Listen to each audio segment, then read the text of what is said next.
welcome back to another video. Today I'm going to talk about keto, aka ketogenic diet, aka the fat diet, aka the miracle diet that we all talk about, that's so in trend these days and we can't stop talking about. I wanted to do a little 60-second clip that I normally do on Instagram. Follow me at Omar Coach Nutrition. But I thought that there was just too much information to pack in, and to give you a fair assessment of what keto is all about, please continue watching. Don't forget to like, subscribe, and share. All the buttons are down there. So today the agenda is very clear. I'm gonna put it up on the screen for you. I'm gonna talk about what the keto diet is, what ketosis is, what it entails, the foods you can eat, the foods you can't eat. Is it good for you? Is it good for everyone? Am I wearing any underwear, or am I doing this whole thing commando style? So what the hell is keto? Very simply put, instead of burning glucose for energy for the body, you're burning fats. You see, your body loves carbohydrates. Your body loves glucose. It's easy to take in, it's easy to metabolize, it's easy to use as energy, and it provides you with a lot instantaneously. But fats, not so much. Fats are annoying, they take a long time to use, they take a long time to distribute, but they do provide you with sufficient energy at the end of the day. The keto diet is equivalent to that friend of yours that's always late, and you call him up and ask him to meet you at 7. Good luck. He'll show up, but he won't show up at 7. You all know someone like that. So understanding that concept, we get that the only truly way to be in keto mode is to eliminate carbohydrates from the diet or minimize them. By doing this, you put your body in a state of ketosis. Can you measure ketosis? Of course you can. You can buy a ketosis measuring kit online. It's available. Basically measures the ketone bodies in your blood. Here's a side note. If you're on a keto diet and you're losing weight, and then you hint out that the amount of calories you're taking in is 1,200 or 1,000 calories a day, then you're probably losing weight and fat because of the low calorie intake and not the keto. So if your aim is to lose weight or fat, you don't have to do keto. There are a wide variety of options you can use.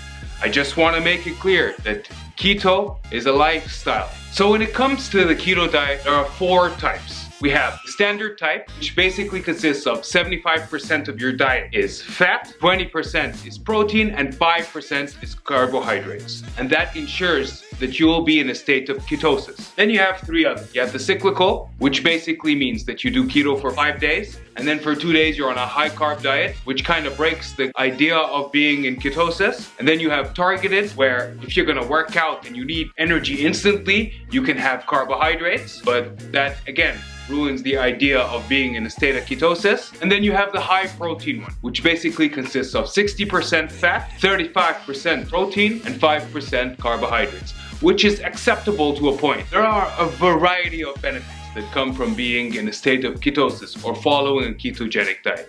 And this is where I would recommend people to try to consider and try to follow it. First of all, the diet is filling. Your diet mainly consists of fat, and therefore it fills you for longer periods of time. But if you're eating more calories than you need, you'll still gain weight. Second of all, and this is very important, is that being in a state of ketosis means that your blood glucose levels are low and therefore decreases your insulin levels. And that has major benefits. One is for diabetics and pre-diabetics, and diabetes is its own story that involves insulin and glucose, but you're avoiding that story because you're not introducing any glucose into your diet, or very minimal amounts. And because your insulin levels are low, you don't get as much acne breakout. Next, cancer. I know I'm throwing out a big word, but in general, tumor cells usually feed on sugar or feed on glucose. If you're taking glucose out of your diet, you're giving the tumor cells less food to feed on. Remember, this is all scientific theory. I'm not saying that if you have cancer, go on a keto diet and suddenly your tumor disappears.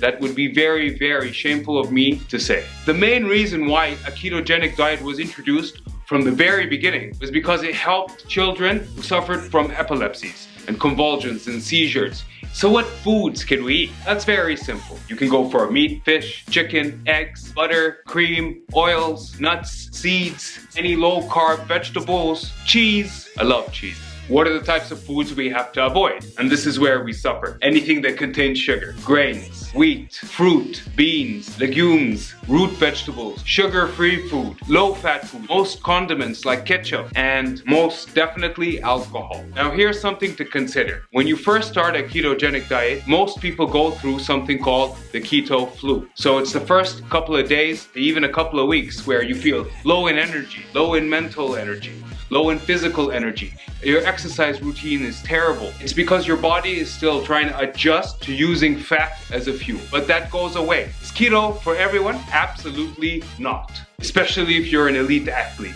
then it's something you should probably avoid. Do the diet that works for you. If keto is something you like, if maintaining it and sustaining it and eating in a keto-friendly way is something that you can maintain, then by all means go for it. I personally find it very difficult to sustain, and I personally don't go on a keto diet. Thank you for listening. Don't forget to subscribe, don't forget to like, don't forget to share, don't forget to tell all your friends, and let me know what you did.